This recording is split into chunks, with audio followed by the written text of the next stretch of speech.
अब देखिए कि आगे तुंगभद्रा नदी के किनारे पर आत्मदेव जी का जो नगर था ना, तो उसमें आत्मदेव जी रहते थे। पत्नी का नाम धुंधली।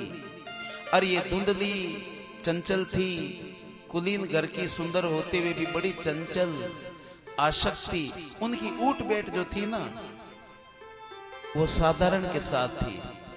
अच्छे संस्कार नहीं थे जिनके साथ उठती बैठती थी।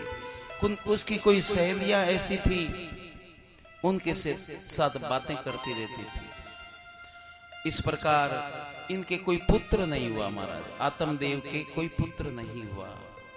खूब प्रयास किया, यत्न किए, औषधियां खाई, संतों के पास गए, वेद के पास गए, दवाइयां खाई, लेकिन कोई फल नहीं हुआ।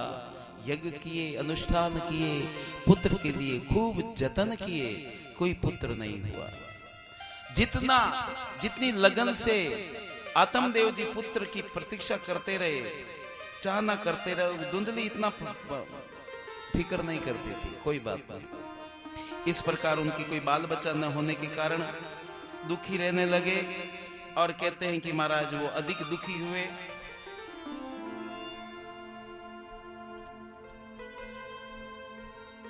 कलह प्रिय थी वो, लड़ाई खोर भी थी।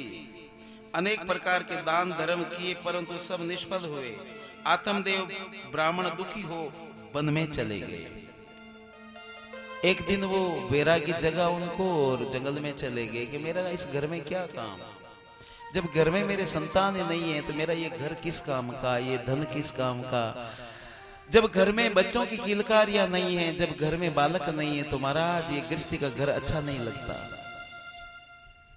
कई बार हम जाते गांव में, कमाने वाले और उनकी बहुएं बच्चे सब बम्बई, और घर कौन है, बूढ़े बूढ़े लोग। घर बड़ा है, सब कुछ है, लेकिन वहां पर अच्छा नहीं लगता किसी को भी, बस अकेले बूढ़े बैठे। अरे घर बच्चों से अच्छा लगता है। घर में बालक नहीं तो घर भी शमशान जैसा लगने लगता है। तो इस प्रकार आत्मदेव ब्राह्मण बड़े दुखी थे पुत्र के बिना। मध्याह्न का समय हुआ तो प्यास से व्याकुल हो एक सरोवर के किनारे जंगल में चले गए। तो दोपहर हुआ, एक सरोवर के पास गए, पानी पिया, हाथ पैर धोए, जल पीकर वहां बैठ गए। 2 घड़ी के बाद एक संत उधर से निकल आए। एक संत के दर्शन हुए। संत को देखते ही आत्मदेव जी खड़े हो गए, उनको प्रणाम किया, चरण पकड़ लिए और अपना शीश उनके चरणों में रख दिया और कहने लगा, महाराज मैं बहुत दुखी हूं। अरे भाई उदास बहुत दिख रहे हो, क्या बात है? तो रो रो करके सारी व्यथा कह दी। और सन्यासी बोला, हे ब्राह्मण तुम्हारी किस्मत में संतान का योग नहीं है। उदास देखा और संत ने प्रयास किया, दया आई, आंखें बंद कर ध्यान किया और उनके जीवन को देखा तो उनके जीवन में पुत्र नहीं होने का योग था, कोई पुत्र नहीं होगा। इस प्रकार उन्होंने कह भी दिया कि भाई संतान लिखी हुई नहीं है, फिर भी तुम्हारे आग्रह पर एक फल दे देता हूं। जब तुम ज्यादा ही कर रहे हो तो एक फल ये मैं देता हूं, घर जाकर अपनी पत्नी को देना और इस फल के सेवन करने से तुम्हारे संतान हो जाएगी। ये फल ले जाकर अपनी स्त्री को खिला देना, तुम्हारे पुत्र अवश्य होगा। फल को लेकर आत्मदेव ब्राह्मण घर आया। फल अपनी स्त्री को देकर बोला, हे भाग्यवान इस फल को खा लेना, पुत्र होगा। ये कहकर आत्मदेव बाहर चला गया। और संत जी ने कहा था कि ये फल अपनी पत्नी को देना, उनको समझाना है। ये फल खाएगी तेरी पत्नी तो तेरी पत्नी के गर्भ में बालक आएगा। उनको ये कह देना है कि जब तक बालक गर्भ में रहे तब तक झूठ मत बोलना, तब तक किसी की निंदा नहीं करना, 9 महीने 10 महीने तक। और रोज सूर्य भगवान को अर्घ्य चढ़ाना, अपने सास ससुर माता पिता के चरण छूकर प्रणाम करना, खान पान में सात्विकता रखना, किसी की निंदा चुगली मत करना, ऐसे ऐसे नियम बताए और ये अपनी धर्म पत्नी को समझा देना।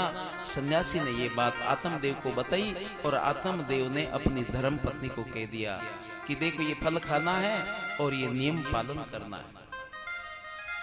पति के सामने तो कह दिया हाँ ठीक है मैं कर लूंगी, लेकिन भीतर में सोचती है मैं क्या करूं, कैसे होगा, मेरे से होता नहीं, मेरी जिंदगी में किया ही नहीं है। वो तो बड़ी चंचल थी।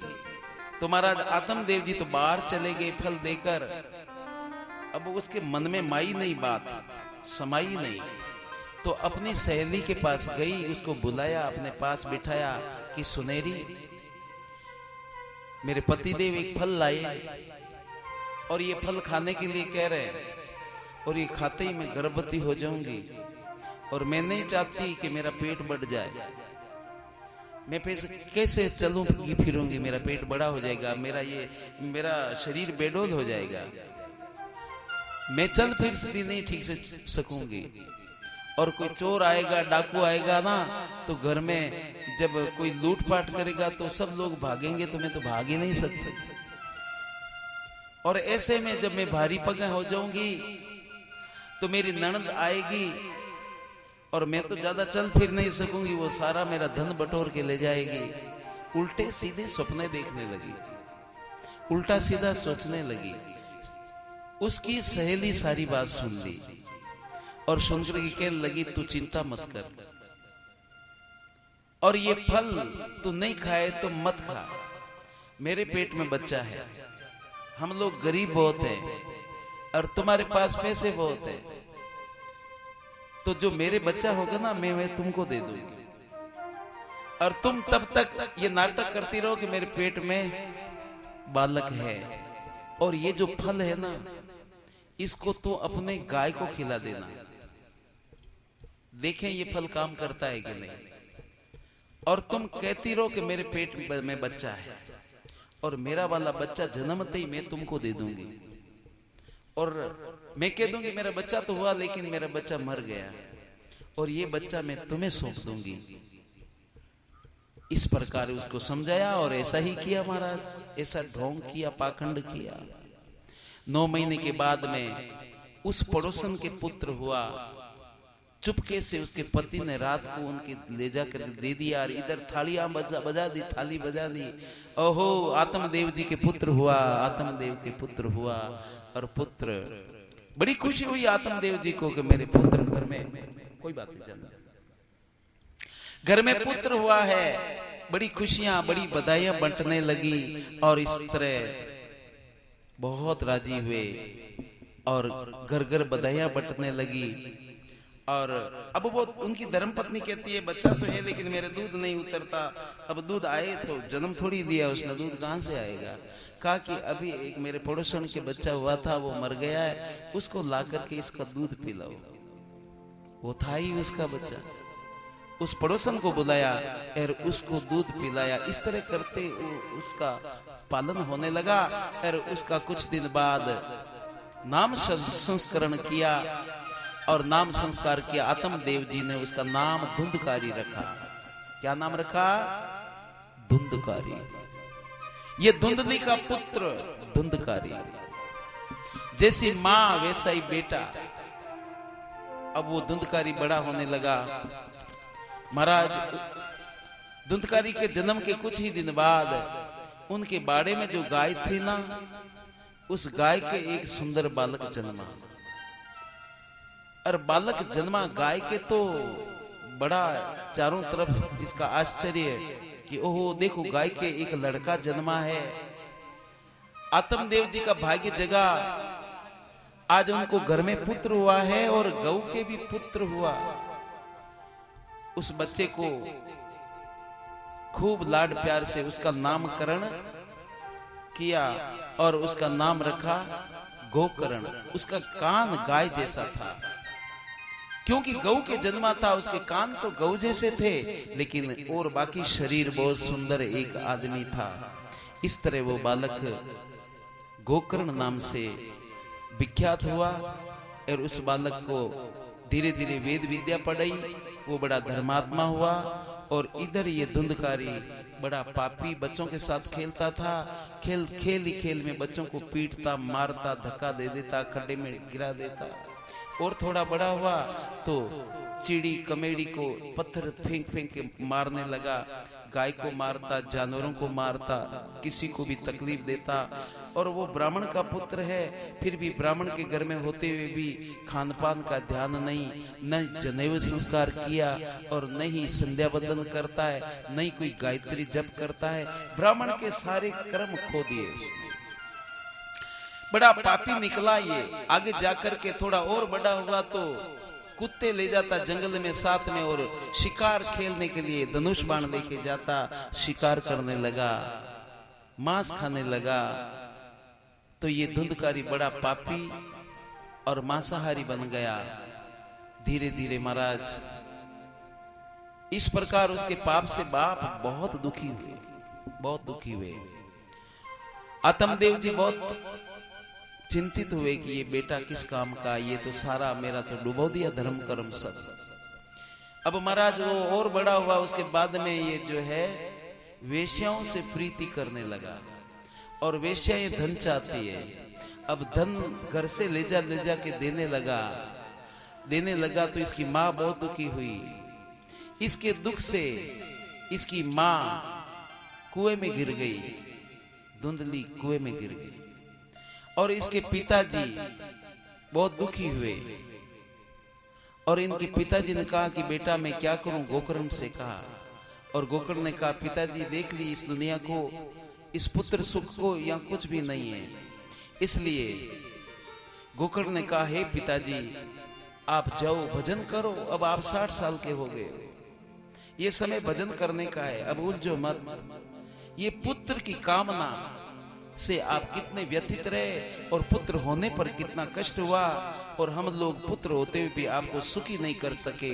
मेरा बड़ा भाई धुंधकारी, मैं क्या बताऊं, मैं आदर करना चाहता हूं उसका, लेकिन वो तो बहुत घटिया कर्म करता है। तो ऐसे में माता तो पड़ गई कुएं में, और पुत्र पिता को उपदेश देते हैं। गोकर्ण कहता है पिताजी भजन करो। पुत्र के कहने पर पुत्र गुरु बना है, आज पिता को समझा रहे हैं हे पिताजी जंगल में जाओ भजन करो, और भजन करने से परमात्मा की प्राप्ति के लिए जीवन मिला है तो भजन करो, और जीवन के आखिरी दिनों में परमात्मा में की प्राप्ति हो जाए, ऐसी इच्छा करके कि बेटा मैं कुछ जानता नहीं, मेरा मन मेरा चित्त बेचैन है, मैं जंगल में जाऊं और भजन कैसे करूं। तो उन्होंने कहा कि जंगल में जाकर के और नदी में स्नान करके पद्मासन सिद्धासन पर बैठकर कमर सीधी रख करके प्राणायाम करके अपनी चित्तवृत्ति भीतर में परमात्मा में लगाना और ध्यान करना, और ध्यान स्मरण करते करते आप उस परमात्मा की छवि निहारते निहारते उसमें एकाकार चित्तवृत्ति करके और भगवान का भजन करना। इस प्रकार पुत्र ने कहा देहस्तिमास रुदिरे विमतं त्यजत्वं जाया सुतादिषु सदा ममतां विमुञ्च पश्यामि सं जगदिदं क्षणभंगनिष्ठं वैराग्य राग रसिको भव भक्ति निष्ठः। हे पिताजी ये जो पंच तत्वों का शरीर है इसका मोह छोड़ देना। देह अस्थि मांस रुधिरे भीमतम, देह अस्थि यानी हड्डियां, मांस चमड़ी, पंच तत्वों से ये बना शरीर। अभिमतम त्यजत्वम, इससे मोह छोड़ देना। और जाया सुता, पुत्र और स्त्री का मोह मन में से निकाल देना, आसक्ति से दूर हो जाना। ममताम विमुंच पश्यामि सम जगदिदम, इस संसार को क्षणभंग निष्ठम, ये क्षण भंगुर है, ऐसा चिंतन करना, ये नाशवान है। और वैराग्य राग रसिको भव भक्ति निष्ठा, और परमात्मा का चित्त में चिंतन करते हुए और अपना पूरी भक्ति परमात्मा में अपनी लगन लगा देना। बोलो कृष्ण भगवान की जय। पुत्र के उपदेश से पिता सन्यासी बन गए, जंगल में जाके भजन करने लगे। और इस प्रकार इधर वो तो गए जंगल में भजन करने लगे, और इधर धुंधकारी की दशा क्या होती है। गोकर्ण जी ने देखा पिताजी भजन करने को गए, माताजी स्वर्गवास हो गया, अब मैं अकेला हूं, और ये धुंधकारी भैया तो घर पे टिकता ही नहीं है। तो ये महाराज तीर्थ यात्रा करने के लिए गोकर्ण जी चले गए, और तीर्थ करने चले गए। और इधर महाराज इस धुंधकारी ने, वेश्याओं ने धुंधकारी को अपने घर में, धुंधकारी के घर में वेश्याओं को धुंधकारी ले आया, उनके 5 वेश्याओं के साथ रहने लगा, और उनसे बहुत प्यार का नाटक किया कि हम बहुत तुमको चाहती हैं, तुम अच्छे हो, लेकिन हमको धन लाके दो। ये उल्टा स्त्री धन के पीछे, धन खींचने लगी उनका। अब धन का घर का था वो सब दे दिया, सब खर्च दिया। तो वो कोई धन के लिए चोरी करने का मन में विचार किया, कोई बहुत बड़े राजा के या शेठ के या धनवान के या चोरी करने के लिए गया, और वहां से चोरी करी महाराज। बहुत सा धन लेकर के आया, ला करके वेश्याओं के आगे रख दिया। ताजुब करने लगी, इतना सारा धन, और धन को देख करके बहुत राजी हुई। आपस में विचार करने लगी, अरे इतना धन लाया है, जरूर ये पकड़ा जाएगा तो राजा इसे फांसी देगा, तो फिर ये राजा ही मारेंगे इसको। अरे ये पकड़ा तो जाएगा ही कि चोरी की आदत पड़ गई, आज नहीं तो कल, और ये पकड़ा गया तो अपनी मौत आ जाएगी।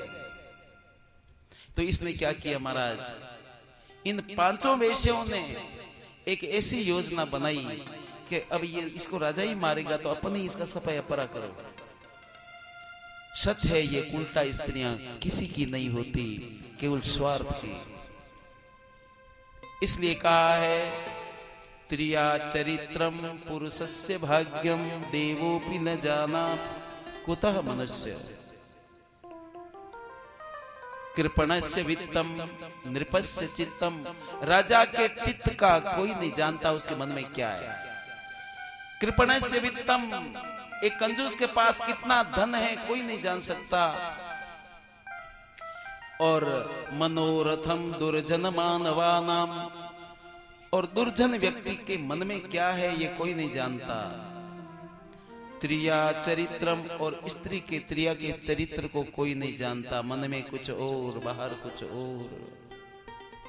माताएं वैसे तो देवी स्वरूपा होती है, पतिव्रता होती है, मातृशक्ति को नमन है, प्रणाम है, वो माता है।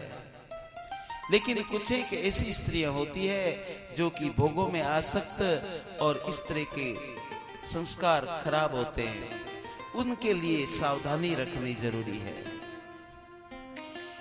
इस प्रकार गोकर्ण जी, हाँ, ये धुंधकारी जो है जब घर पे आया, इससे पहले योजना बना ली। घर के पिछवाड़ी एक बहुत बड़ा खड्डा खोदा 5 ने मिलकर, और वो घर पे आया तो उसको प्रेम से खाना खिलाया। खाना खा करके पलंग पर सो गया। ये इंतजार करती रही कि इनको नींद आ जाए तो बात बने। उनको नींद आ गई। एक रस्सा तैयार रखा। नींद आने के बाद इन्होंने सोचा हम 5 भले ही हो, लेकिन ये तकड़ा है बहुत, कहीं से पता चल गया तो ये अपन 5 को मार देगा। गहरी नींद उनको आ गई, तो फिर उन्होंने क्या किया, रस्से से नींद में ही उनको पलंग पर बांध दिया। पैरों की तरफ हाथ पैर सब बांध दिए कि हिल ना सके। वेश्याओं ने 5 ने मिलकर धुंधकारी को पलंग पर, खाट पर बांध दिया। बांधने के बाद एक और रस्सा लिया, उनके गले में फांसी डाली। 3 इधर से खींचती है, 2 इधर से जोर से खींचा, और खींच करके फांसी लगाई। और धुंधकारी तड़पने लगा। तड़पते तड़पते प्राण जल्दी नहीं निकला महाराज, प्राण नहीं निकला धुंधकारी का। आग जलाई, बड़े बड़े लकड़े जलाए और वो जलते जलते लकड़े उसके मुंह पर आग डाली, चेहरा झुलस गया। इस तरह बेमौत उसको मार दिया गया। वेश्याओं ने धुंधकारी का अंत कर दिया। अंत करने के बाद उस बहुत बड़ा जो पहले से खड्डा खोद रखा उसमें उसको दफना दिया और धन लेकर के रातों रात वहां से निकल गए। इस प्रकार धुंधकारी मरने के बाद आत्मा तो महाराज पापी की आत्मा थी और वो मरने के बाद प्रेत बना। धुंधकारी भयंकर प्रेत बना, उस घर में इधर उधर भटकता रहा। इधर गोकर्ण जी तीर्थ यात्रा में इधर उधर तीर्थों में प्रतिदिन तीर्थों में स्नान करते हैं, तर्पण करते हैं, संध्या करते हैं। और वहां पर उनको ध्यान में आया और ऐसा मन कहे सो देव कहे, विचार आया मेरा मन बड़ा अशांत है, कोई मेरे यहाँ आजू बाजू में बहुत बुरा घटित हो रहा है। और पता चला धीरे धीरे ध्यान में कि मेरा भाई मारा गया, ऐसा आभास हुआ। और उनकी आत्मा उन्हें थोड़ी थोड़ी दिखाई देने लगी एक प्रेत के रूप में। शक हो गया कि अब मेरा भाई नहीं रहा है, क्योंकि वो पापी था, शैतान की इस जाल में फंस करके अधोगति को प्राप्त हुआ है। इस प्रकार धुंधकारी आत्मदेव गोकर्ण जी रोज जिस तीर्थ में जाते तर्पण करते ना, तो जल उनके श्राद्ध करते अपने भाई का, और श्राद्ध करते उनके नाम से जल चढ़ाते। गया तीर्थ में उनके नाम से श्राद्ध किए, कई जगह जा जा के श्राद्ध किए, लेकिन फिर भी ये तो सोचते रहे मैं मेरा कर्तव्य पूर्ण कर रहा हूं। इस प्रकार बहुत दिन बाद जब गोकर्ण वापिस अपने गांव में आया, रात्रि के टाइम में गांव में प्रवेश किया और गांव में अपने जब घर में गया तो घर में कोई नहीं था। आत्मदेव का एक सुंदर घर आज वीरान हो गया, उस घर में कोई नहीं था, दरवाजे बंद। तो उन्होंने घर का जो चौक था ना, बरामदा था, उस बरामदे में रात्रि के टाइम में गायत्री जप करते हुए सो गया। ब्राह्मण गोकर्ण सत्कर्म करने वाले तीर्थों में स्नान करते करते, नाम जप करते करते एक बहुत ही पवित्र आत्मा थे, बन गए थे। और इधर जब वो विश्राम करने लगे, ज्यों ही नींद आने लगी, महाराज क्या देखते हैं, एक सामने काली छाया सामने खड़ी है। छाया काली काली दिखाई देते देते कोई एक पशु बन जाता है, कभी वो भैंसा बनता है, कभी वो वायु की गांठ बनता है, कभी कुछ बनता है। इस प्रकार वो प्रेत धुंधकारी कई रूप दिखाने लगा। और ये आत्मदेव समझ गए, नहीं ये गोकर्ण जी समझ गए कि ये कोई प्रेतात्मा है। आखिर ये आडंबर करते हुए देखा तो गोकर्ण जी ने कहा, भैया तुम कौन हो और ये क्यों इस तरह के कर रहे हो, ये नाटक क्या है, क्यों कर रहे हो ऐसा। लेकिन बोलता कुछ भी नहीं। जब कुछ भी नहीं बोलता तो कमंडल में से जल हाथ में लिया, अभिमंत्रित किया गायत्री मंत्र से, और अभिमंत्रित करके उस प्रेत की तरफ जल को ऐसे छिड़क दिया। जल का छींटा लगते ही प्रेत आत्मा को शांति मिली और अपना रूप में आया और कहने लगा, भैया मैं तुम्हारा बड़ा भाई हूं, मेरा नाम धुंधकारी, मैं बहुत दुखी हूं, मेरा तुम कल्याण करो, मैं बहुत दुख पा रहा हूं, तकलीफ पा रहा हूं, मैं प्रेत बन गया हूं, अब मैं बहुत दुख पा रहा हूं, इसलिए मेरा उद्धार करो। गोकर्ण जी ने कहा, भैया मैंने तुम्हारे लिए गया में श्राद्ध किया, तीर्थों में तेरे लिए तर्पण किए, दान पुण्य तुम्हारे नाम से किए, तेरे नाम से मैंने कितने जप किए, क्या तेरा उद्धार नहीं हुआ? कि गया श्राद्ध से और ऐसे कई पुष्कर स्नान से मेरा उद्धार नहीं होने वाला है, तो तुम बताओ मैं क्या करूं, तुम ही बताओ मैं क्या करूं। अब प्रेत आत्मा क्या बतावे कि ये करो, कि तुम किसी को पूछो, मेरे उद्धार के लिए प्रयास करो और मेरे लिए इस प्रकार उपाय करो कि मेरा कल्याण हो जाए। महाराज धुंधकारी प्रेत बना हुआ दुख भोग रहा था। इधर गोकर्ण जी संतों को पूछा, ऋषि मुनियों को पूछा, शास्त्रों को देखा, उसके नाम से और भी कार्य किए, शुभ कर्म किए, लेकिन उसका उद्धार नहीं हुआ। तो सवेरे के टाइम में भगवान सूर्य का ध्यान किया और सूर्य का ध्यान करके उनको अर्घ्य चढ़ाया।